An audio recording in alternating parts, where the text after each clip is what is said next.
बाबा साहब अम्बेडकर इतिहास को कितना महत्वपूर्ण मानते हैं, कितना महत्वपूर्ण मानते हैं कि जिन्हें इतिहास का निर्माण करना है, जिन्हें इतिहास का निर्माण करना है, उन्हें अपने समाज के इतिहास की आवश्यक जानकारी होना चाहिए। और जिस कौम को अपना इतिहास नहीं पता है, वह कौम अपने भविष्य का निर्माण कर ही नहीं सकती। अपने भविष्य का निर्माण करने के लिए देश में उत्पन्न हो रही गतिविधियों की जानकारी आपको रखना चाहिए। अब सिंबल क्या है? ये हिंदुत्व राष्ट्र की स्थापना का सिंबल है, प्रतीक है, प्रतीक बोलता है। अभी बाबा साहब अम्बेडकर का पुतला आप यहाँ देखते हैं तो आप समझ जाते हैं कि ये अम्बेडकर साहब हमारे उद्धारक है।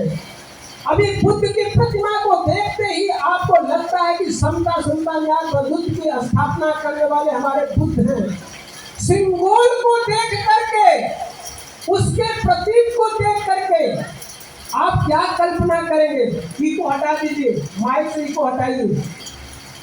आप क्या कल्पना करेंगे? तो आपने नाम सुना होगा, सावरकर का नाम सुना होगा।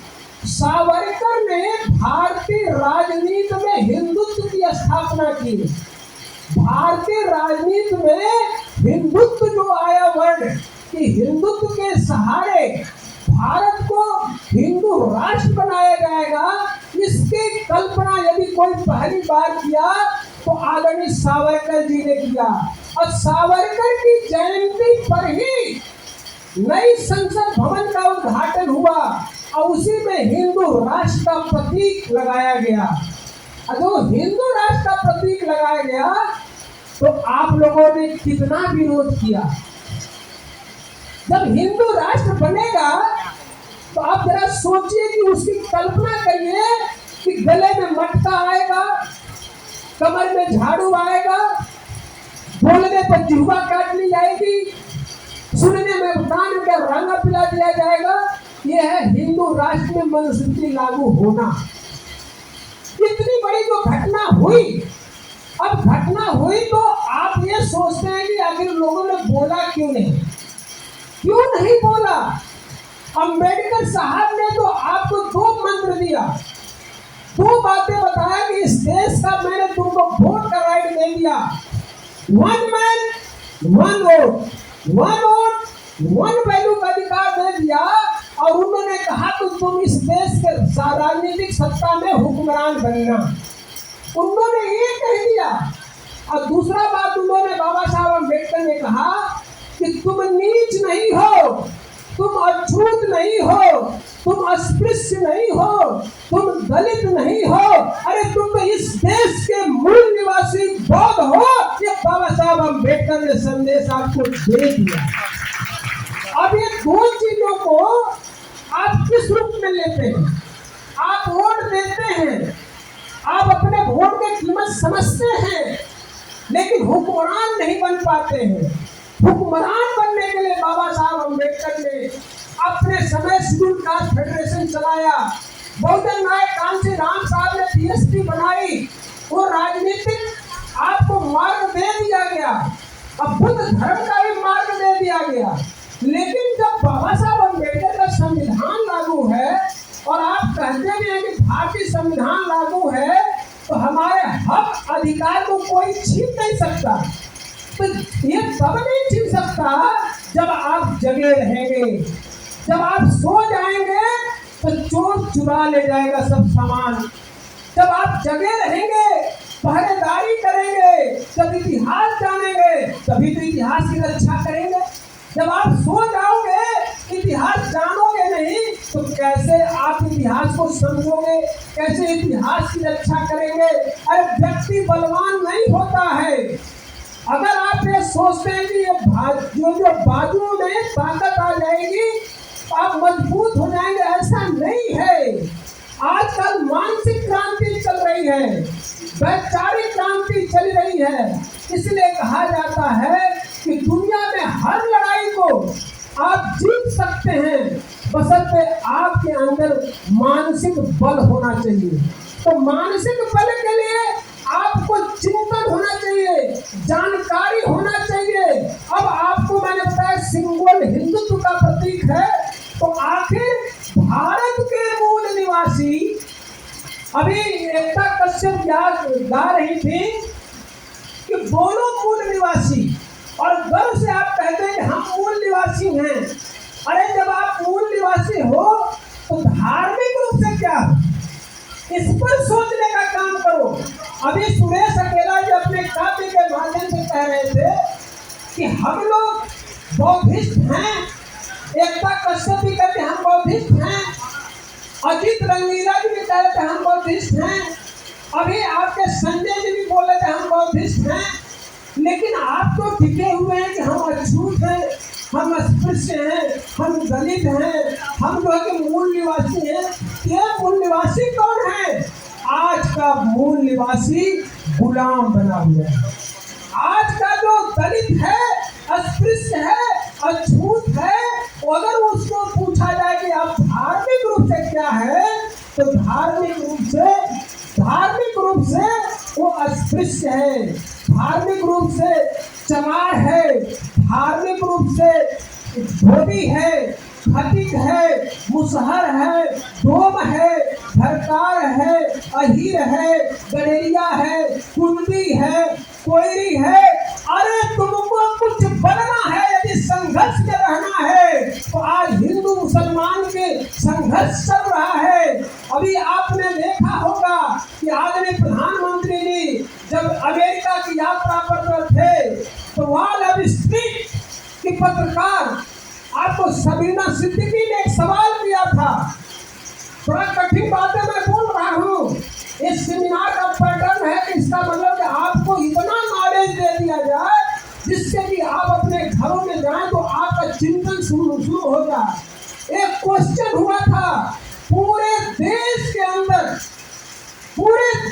अंदर इस पर चर्चा चल रही है पूरे विश्व में, और वो क्वेश्चन क्या था कि आदरणीय भारत के प्रधानमंत्री, भारत में मुसलमान अल्पसंख्यक सुरक्षित नहीं है, मीडिया की आजादी नहीं है, तो इस पर आदरणीय, और उसने तीसरा क्वेश्चन किया कि कौन सा स्टेप उठा रहे हैं जिससे कि ये सब का निदान हो जाए, मुस्लिम सुरक्षित हो, अल्पसंख्यक सुरक्षित हो, मीडिया की आजादी बने रहे।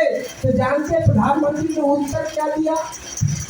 उत्तर ये दिया कि हमारा देश लोकतंत्र है, लोकतंत्र को लिखने वाले भारतीय संविधान में समता सुनता न्याय बंधुत्व लिख दिया गया है, जहाँ जात पात धर्म के आधार पर कोई भेदभाव नहीं होता।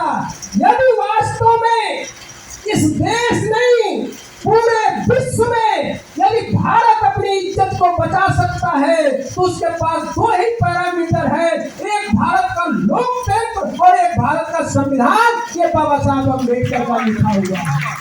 ये साधारण घटना नहीं है। उत्तर नहीं दे पाए कि क्या स्टेप हम उठाने वाले हैं, ये उत्तर नहीं आया, लेकिन उन्होंने दुहाई दिया कि हमारे देश में संविधान है जहाँ समता सुंदरता न्याय बंधुत्व चलता है, तो आखिर सिंबल कहाँ से आए? जब इतनी मसला है और भारत का संविधान कि हम भारत के लोग भारत को एक संपूर्ण प्रभुत्व संपन्न देश, समाजवादी धर्मनिरपेक्ष देश बना रहे हैं। तो धर्मनिरपेक्ष जब लिखा हुआ है तो सिंबल कहाँ से आए? इस पर चिंतन करो।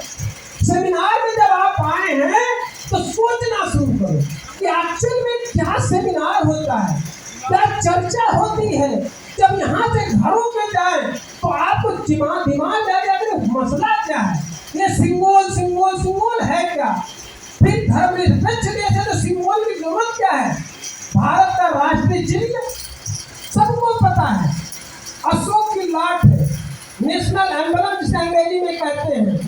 जो बुद्ध का जहाँ धम्म संदेश पहला प्रसारित हुआ सारनाथ से, वहाँ पर ही सम्राट अशोक ने अशोक की लाट बनाया और वही राष्ट्रीय प्रतीक चिन्ह है। फिर आपके सिंबल क्यों लाया गया?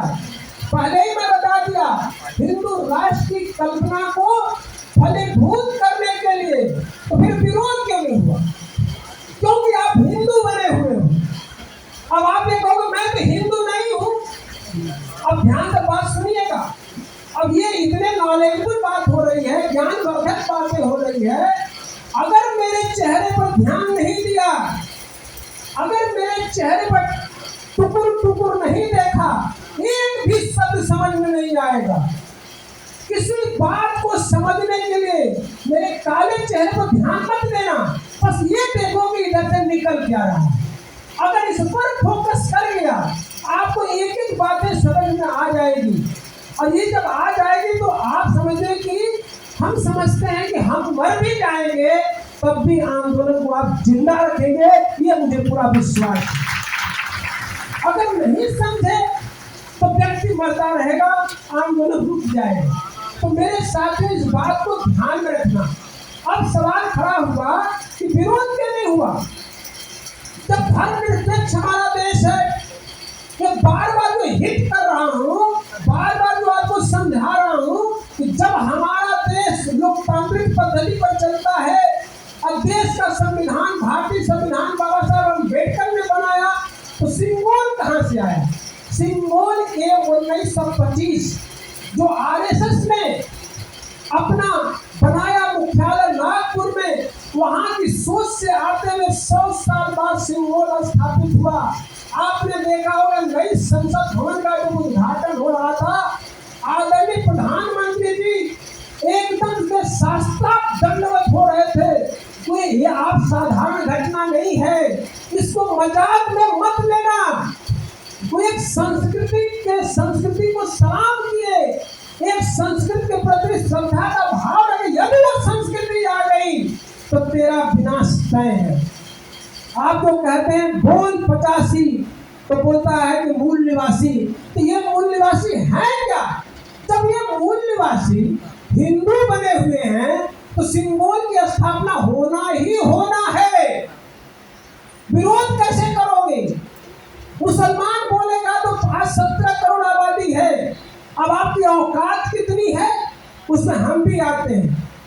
2015 में धार्मिक जनगणना हुई, और धार्मिक जनगणना हुई, सोचना मैं जब आगे बात करूंगा तो आपको बात समझ में आएगी। 2015 में धार्मिक जनगणना आई, और धार्मिक जब जनगणना आई तो इस देश की हिंदुओं की आबादी 97 करोड़, 97 करोड़, मुसलमानों की आबादी 17.5 करोड़, सिखों की आबादी 2.5 करोड़, आपके बौद्धों की आबादी 84 लाख, बिलो 1 करोड़। हम लोग 1 करोड़ के नीचे हैं, और ये मूल निवासी हैं जिनकी संख्या 85% है।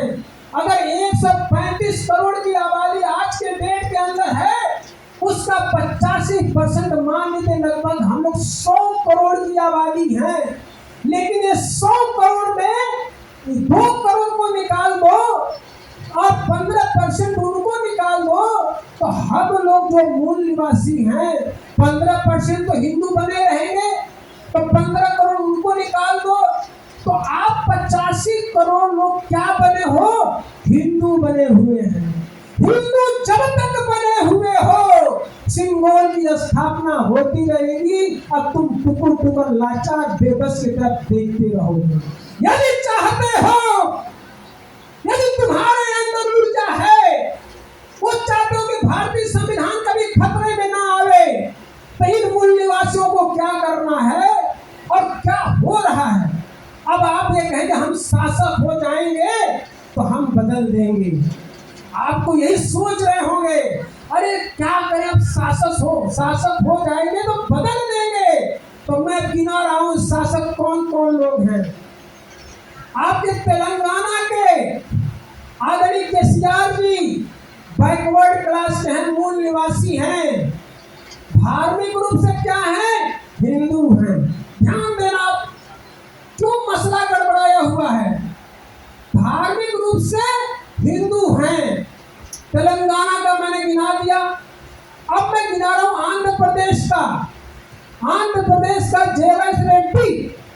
रेड्डी में ओबीसी हैं, मूल निवासी हैं, धार्मिक रूप से क्या है, हिंदू हैं। अब दूसरा स्टेट का नाम लेते हैं, कर्नाटका। सिद्धारमैया जाति के गडेरिया हैं, ओबीसी हैं, मूल निवासी हैं, धार्मिक रूप से हिंदू हैं। अब आ जाइए तमिलनाडु। तमिलनाडु के प्रधान मुख्यमंत्री स्टालिन जी ओबीसी हैं, धार्मिक रूप से हिंदू हैं। अब आ जाओ केरला में, पूछे पांचों स्टेट गिरा दिया। अब केरला का हो, केरला के हैं विजयन जी मुख्यमंत्री। वो नास्तिक आदमी है, वो नास्तिक आदमी है। और जिस प्रांत का नास्तिक आदमी है उस प्रांत की साक्षरता दर 100% पढ़े लिखे लोग। अब जरा सोचिए, अब जरा सोचना, वो नास्तिक है। अब आओ, अभी तो मैं बोला 5 स्टेट का नाम, उत्तर प्रदेश की बात छोड़ के बाद में गिनाऊंगा।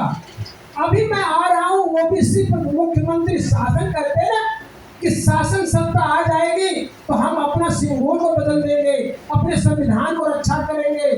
अरे पहले आप धार्मिक रूप से क्या हो।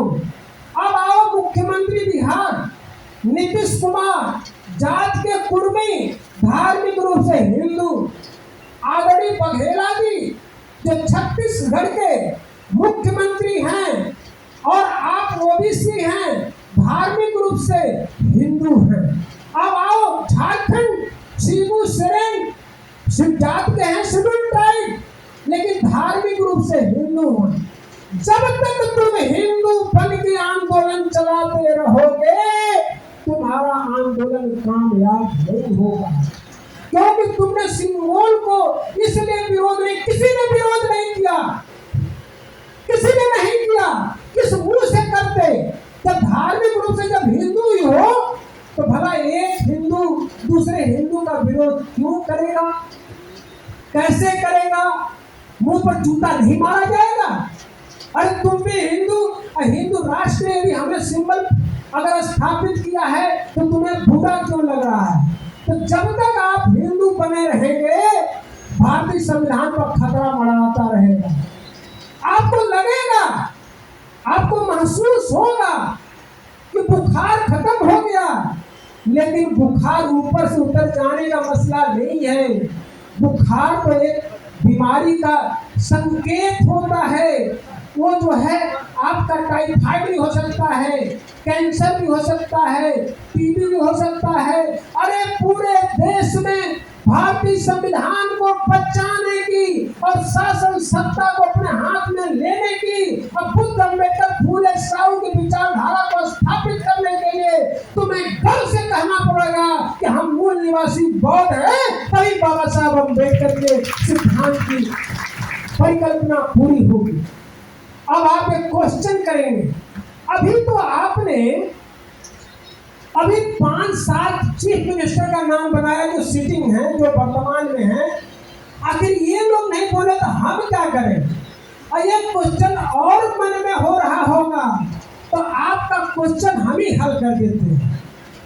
आप बहन मायावती जी के बारे में सोच रहे होंगे कि आखिर सबका गिना दिया, कुछ पूर्व मुख्यमंत्रियों का नाम गिना दीजिए। बहन मायावती जी जाति की शेड्यूल कास्ट है, धार्मिक रूप से हिंदू है। क्या आंदोलन चलेगा? बाबा साहब अम्बेडकर ने बौद्ध धर्म ले लिया, हमारे नेता लोग बौद्ध धर्म नहीं ले रहे हैं, क्रांति कैसे आएगी? और बहुजन नायक कांशीराम साहब का नाम सुना होगा। अब उनका मैं धर्म बताने जा रहा हूं।